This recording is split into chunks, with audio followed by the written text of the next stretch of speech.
Can I ask you a question? So let's look at World War I, World War II, just within the United States purview of those two conflicts. For World War I, World War II, who were the primary victims of war for those conflicts of the United States population? On the basis of who died.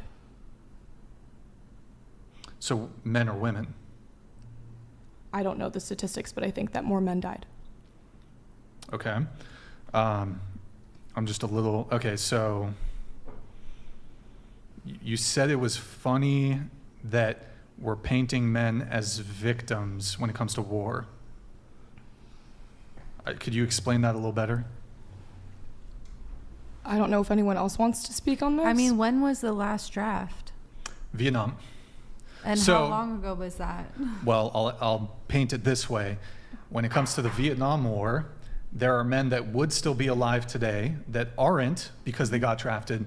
And there are men that are alive today that were drafted who have substantial injuries, who were maimed, who lost limbs, who have post-traumatic stress disorder, who developed probably drug addictions because of, either what they saw, who are homeless, et cetera, et cetera. Mm-hmm. So yes, even today in the United States, I can give you a more recent conflict. If we look at the Ukraine war, for example, so every single woman in the country, if they wanted to, could leave. They could leave the country. They could leave Ukraine. Actually, we got a Ukrainian here.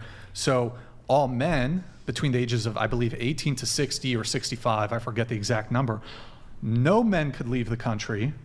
Most men were enlisted in the war effort, drafted into the war effort. All women could leave. That's an example of a modern conflict where there was a draft.